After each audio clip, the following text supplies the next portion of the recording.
before Elon Musk became a global icon, before Tesla, SpaceX, and rockets landing themselves, he was just a quiet, introverted kid growing up in South Africa, obsessed with one question: how does the world actually work?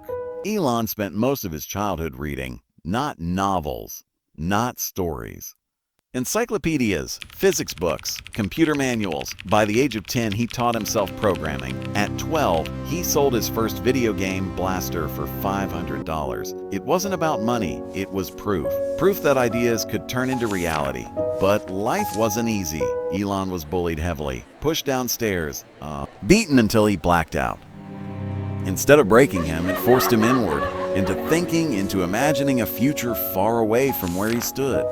He didn't dream of comfort, he dreamed of impact. In his teens, Musk asked himself a dangerous question most people never dare to ask.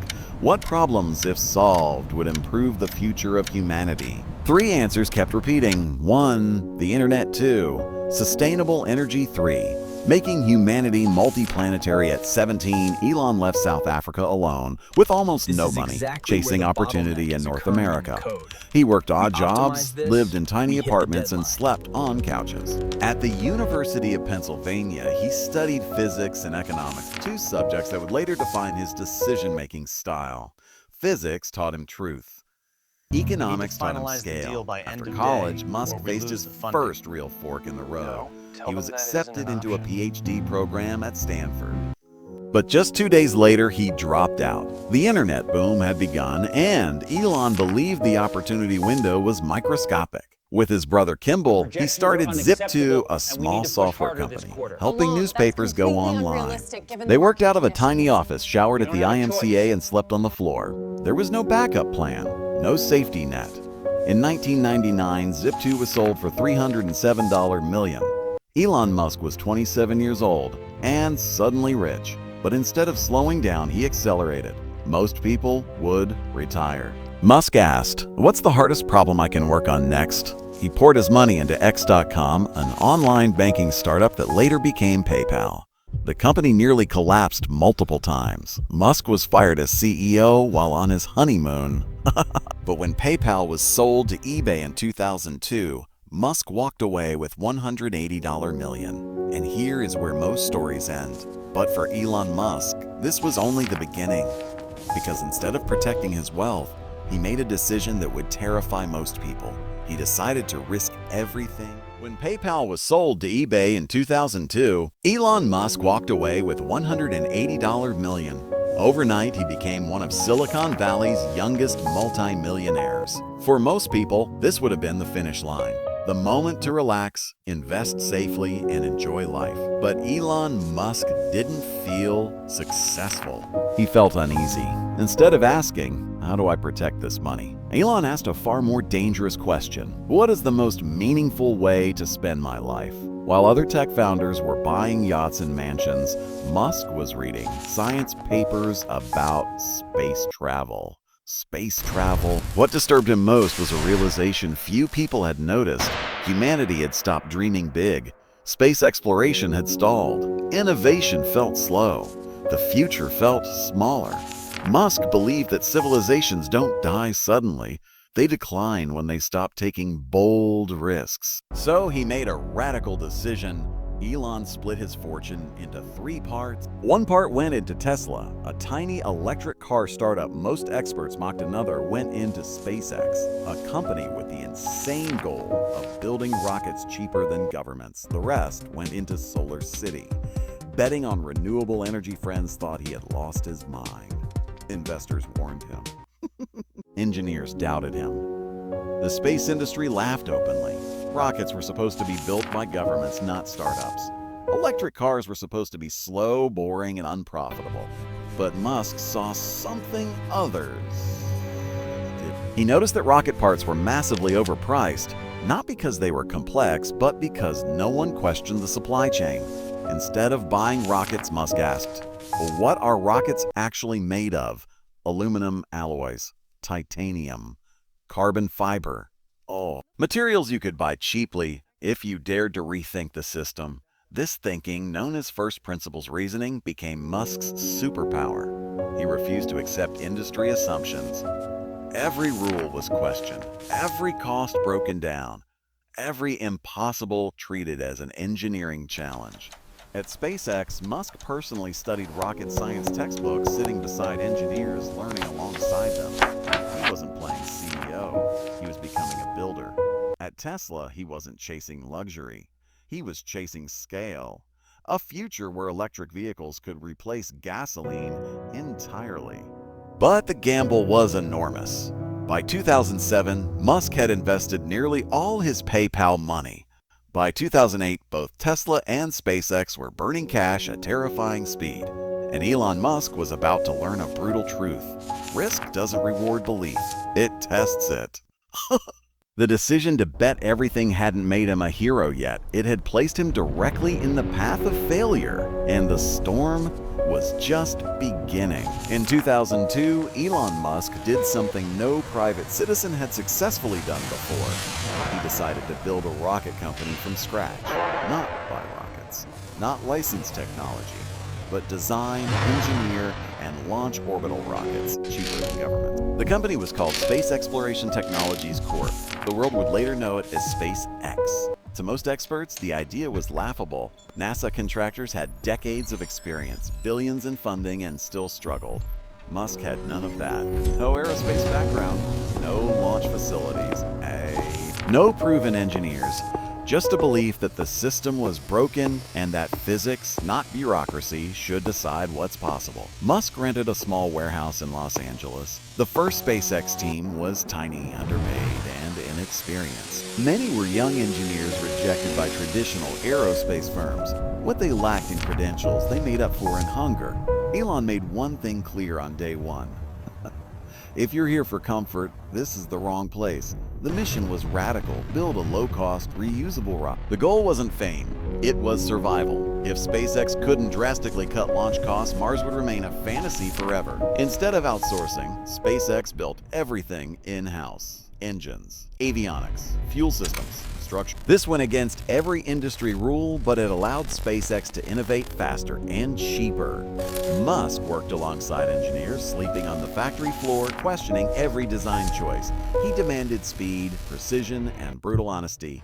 Mistakes weren't punished, but excuses were. The first rocket was called Falcon 1. It took 4 years to build, and then it failed. The first launch exploded seconds after liftoff. The second failed due to engine shutdown.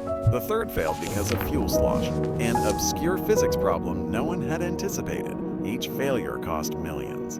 Each failure made headlines. Each failure pushed SpaceX closer to collapse. By 2007, the media had written SpaceX off. Engineers quit. Money evaporated. Elon Musk was personally funding payroll, launch after launch, watching rockets burn his fortune into smoke. But Musk didn't see failure. He saw data. Every explosion was analyzed frame by frame. Every mistake became a lesson. SpaceX learned faster than any aerospace company in history because failure wasn't hidden. It was studied. Then came the final attempt, Falcon 1 Flight 4. If it failed, SpaceX would die. No backup plan. No rescue. One last shot at orbit. The countdown began. While SpaceX was fighting gravity, Tesla was fighting reality. In the mid-2000s, electric cars were considered a joke. Slow, weak, uncool. Every major automaker had failed at making EV profitable. When Elon Musk joined Tesla, even insiders doubted the company would survive. Tesla's first product, the Roadster, was supposed to prove one thing: electric cars could be fast, beautiful, and desirable. Instead, it nearly destroyed the company.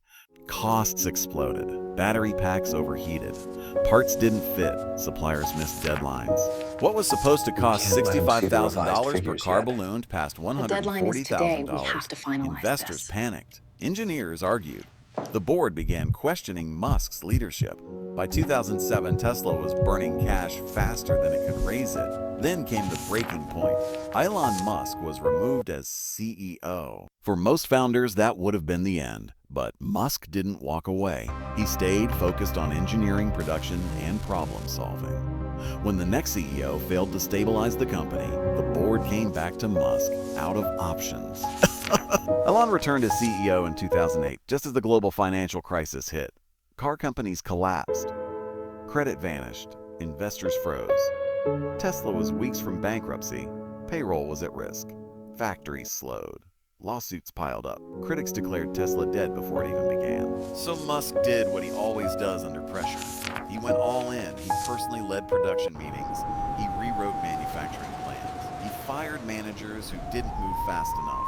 He pushed engineers to redesign systems overnight. He slept on the factory floor, surviving on caffeine and adrenaline. Employees later recalled Musk walking the production line at 3 a.m., pointing at machines, asking only one question. Why? Why is this slow? Why does this cost so much? Why can't this be simpler? Tesla didn't need perfection. It needed perfection. It needed survival. Every day became a race against time. Suppliers demanded payment. Workers feared layoffs. Musk wired his last personal dollars to keep Tesla alive, leaving himself nearly broke. Then, at the edge of collapse, a miracle arrived.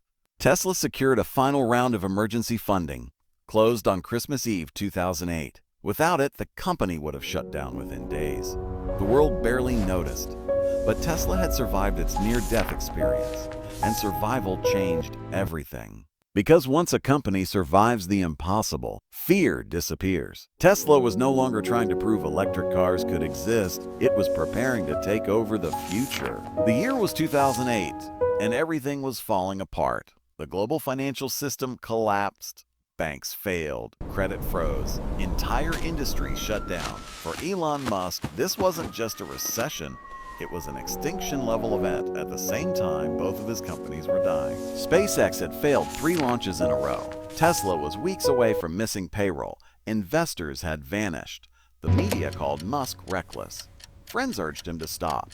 By late 2008, Elon Musk was spending $4 million per month just to keep Tesla and SpaceX alive. His PayPal fortune, once $180 million, was nearly gone. Then came the truth Musk later admitted publicly. I was within weeks of failure at both companies. At SpaceX, Falcon 1 had failed again and again. Engineers were exhausted. Morale was collapsing. There would be one final launch, Flight 4. If it failed, SpaceX would shut down permanently. At Tesla, suppliers demanded payment up front. Employees feared layoffs. Bankruptcy papers were prepared quietly, just in case. Elon Musk had one decision left. He could save one company or risk losing both. Most advisors told him to abandon Tesla and protect SpaceX. Others said the opposite. No one suggested betting on both. It was financial suicide. We did it. But Yes. Musk didn't think like most people. Congratulations, He split his remaining money, his last personal dollars, between Tesla and SpaceX. If one survived, maybe it could save the other. If both failed, everything was over. In September 2008, SpaceX prepared for Falcon 1 Flight 4. No media hype, no confidence, only tension. The rocket lifted off. Seconds passed, then minutes. Against all odds, Falcon 1 reached orbit. It was the first privately developed liquid-fueled rocket to do so. Engineers cried. Grown men collapsed to the floor. Elon Musk walked outside alone, overwhelmed, not by joy, but by relief. 2 days later, NASA awarded SpaceX a $1.06 billion commercial resupply services contract. SpaceX was saved, but Tesla still wasn't. On December 24, 2008, while the world prepared for Christmas, Tesla closed its final emergency funding round, just hours before running out of cash. Musk wired everything he had left. No backup, no safety net. Tesla survived by days. 2008 nearly ended everything Elon Musk had built, but it also forged something far more powerful: unbreakable resilience. Because after facing total collapse, fear no longer controlled him. After surviving the chaos of 2008, Elon Musk's companies were no longer just startups. They were battle-tested experiments in extreme survival. We have confirmation on main engine cutoff. Preparing for separation sequence Musk now. knew that All to telemetry dominate, looks stable. failure could not just be endured. It had to be studied, dissected, and transformed into advantage. At SpaceX, the mantra was simple: a failure is acceptable. Repeated failure without learning is not. The engineers pored over the remains of Falcon 1's failed launches, frame by frame, analyzing fuel slosh, engine anomalies, and control system glitches. Every mistake revealed a hidden opportunity for innovation. Musk personally reviewed the physics calculations, often correcting engineers and demanding explanations in exact technical terms. By 2009, these lessons had culminated in the Falcon 9, a rocket designed not just to reach orbit, but to return to Earth safely. a concept previously dismissed as impossible by the aerospace industry. The rocket's reusable design would revolutionize space travel and make orbital launches affordable. Meanwhile, at Tesla, Musk tackled the production nightmare of the Roadster. Every process was analyzed scientifically. Why did a battery pack overheat? Why were chassis welds misaligned? Why was assembly slower than expected? Musk applied first principles thinking, breaking each problem down to raw physics and cost structures. He personally re-engineered the assembly line, redesigned the battery pack cooling system, and slept on the factory floor to oversee every detail. Engineers later admitted that Musk's extreme presence while grueling accelerated problem-solving tenfold. The brilliance of Musk's approach was this: failure wasn't the enemy. It was raw data, a teacher with no ego. By facing near-death scenarios, both companies developed an ability to adapt faster than competitors. While other automakers and aerospace firms relied on rigid rules and bureaucracy, Tesla and SpaceX could iterate quickly, learn from mistakes, and innovate in ways no one else could. This period also forged the culture Musk demanded: relentless honesty, extreme accountability, and obsession with truth. Interns could challenge executives if data supported it. Design flaws had to be admitted immediately. Efficiency was worshipped. Speed was sacred. By 2010, the results spoke for themselves. SpaceX's Falcon 9 completed its first successful orbital launch. Tesla's Roadster overcame production issues and began to impress early adopters The market with is ready for performance disruption, and reliability. and we are the ones to deliver it. Musk had We turned seize this failure into an opportunity now. advantage. Every setback was an opportunity to build systems that could survive the impossible scale faster than anyone imagined, and challenge industries that had believed their ways were untouchable. Elon Musk had not just saved his companies, he had created a self-learning machine, a culture and engineering philosophy capable of pushing humanity forward. By 2012, Tesla was no longer a small startup struggling to survive. It had survived its near-death moments, mastered battery technology, and delivered a reliable Roadster. But survival alone was not Musk's goal. He wanted dominance, to prove that electric cars could compete and surpass traditional gasoline vehicles. The challenge was monumental. Legacy automakers, Ford, GM, Toyota, had decades of experience, enormous factories, and entrenched market dominance. Tesla had none of that. Its production lines were still small, financing was limited, and any mistake could collapse the company. Musk's solution was audacious: build a scalable production system from scratch, not rely on existing automotive conventions. This meant designing the Model S, an electric sedan that was luxurious, high-performance, and mass-producible. Tesla's engineers faced near impossible constraints.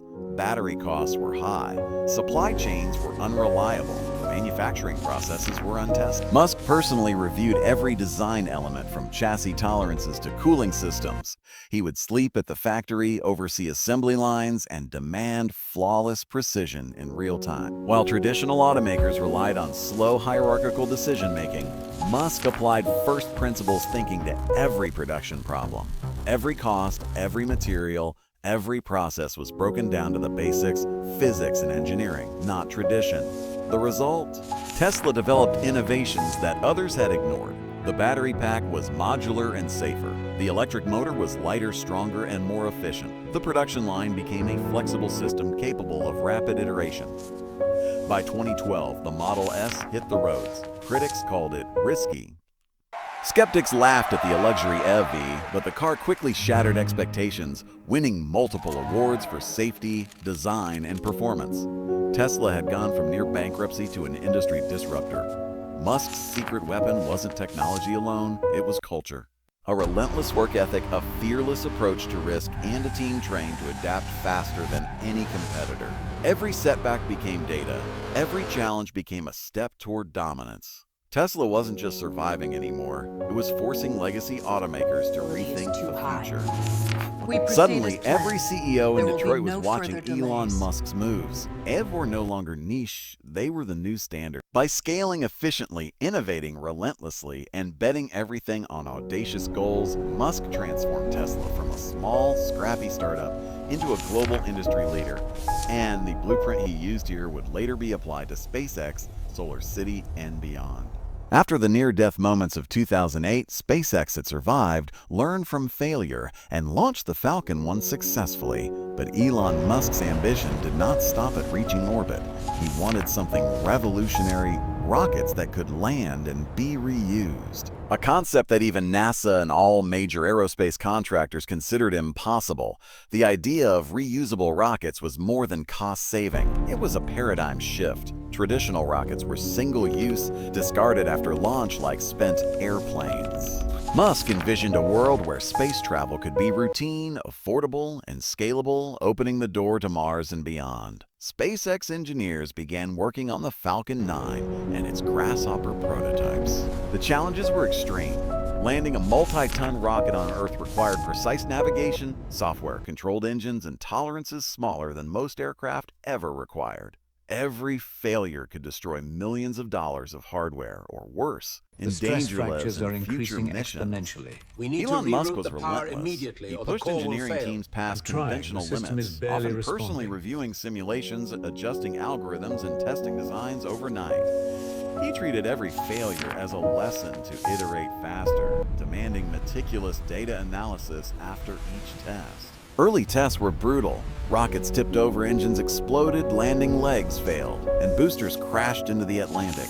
Media outlets mocked SpaceX, calling reusable rockets a fantasy. But Musk remained unshaken, famously saying, "Oh, failure is an option here." If things are not failing, you are not innovating enough. By 2015, after years of iterative testing and thousands of lessons learned, SpaceX achieved the impossible. Falcon 9 first stage booster landed vertically.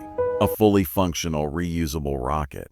The impact was immediate and transformative. Launch costs plummeted, investors gained confidence, and the space industry was forced to rethink decades of assumptions. SpaceX had changed the game, but Musk didn't stop there. He went further, landing rockets on autonomous drone ships at sea, making reusability reliable and scalable.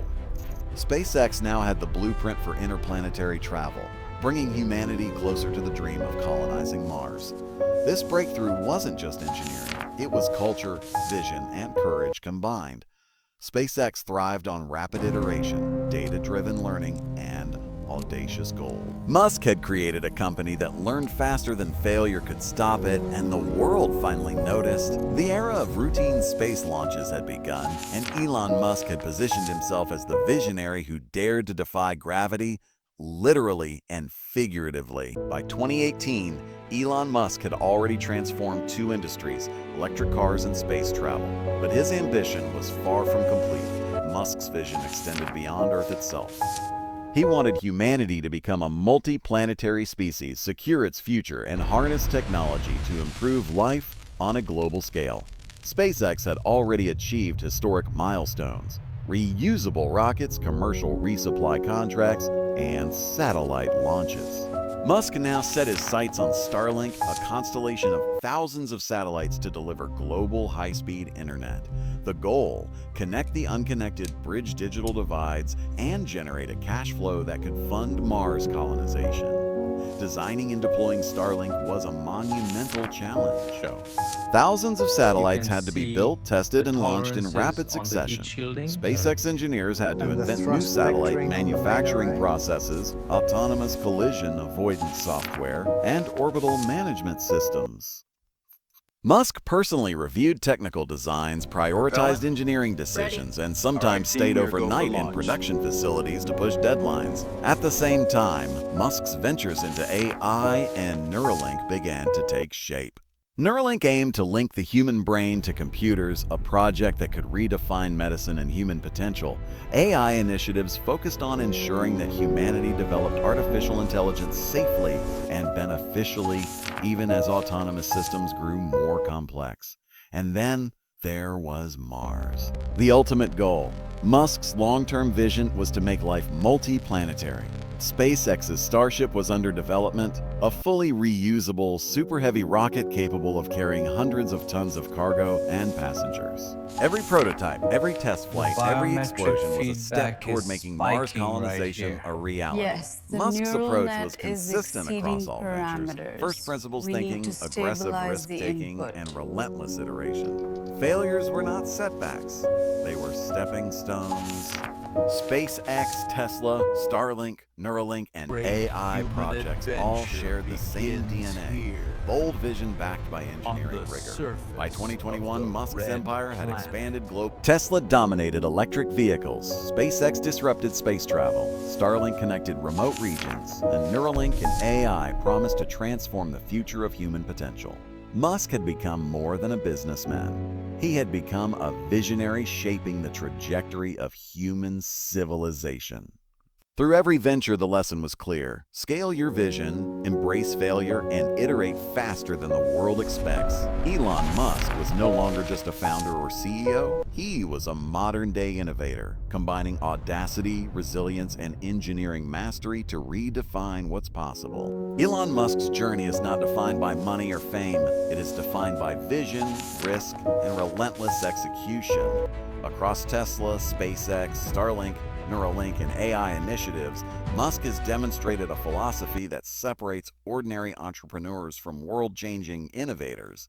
The first lesson is vision without compromise. Musk never aimed for small wins. From electric cars to rockets to Mars, his goals were audacious. He imagines what the world could be decades ahead and works backward to make it reality. The second lesson is first principles thinking. Musk doesn't rely on assumptions or conventional wisdom. He breaks every problem down to its fundamental truths, then rebuilds from scratch.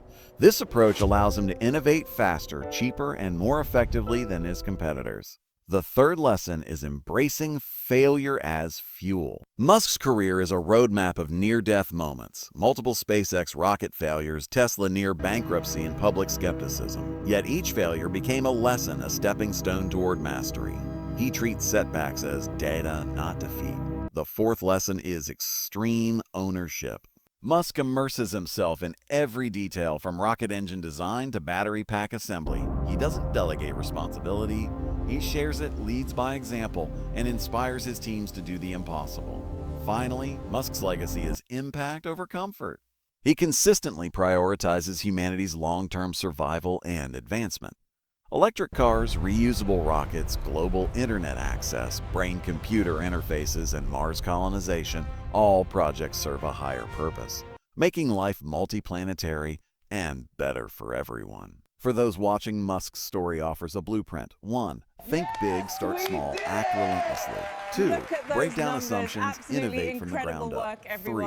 Use failure as a teacher, not an excuse. 4. Immerse yourself fully, lead by example. 5. Focus on meaningful impact, not temporary comfort. As the camera pans across Tesla factories, Falcon 9 launches Starlink satellites orbiting Earth, and Starship prototypes preparing for Mars, one truth becomes clear. Elon Musk is not just a businessman. He is a visionary shaping the future. His journey is proof that audacious ideas, disciplined execution, and resilience can rewrite history. For the next generation of innovators, entrepreneurs, and dreamers, Musk's story is not just inspiration, it is a manual for creating the impossible. As the screen fades to black, the final thought resonates. When something is important enough, you do it even if the odds are not in your favor. And that is the essence of Elon Musk.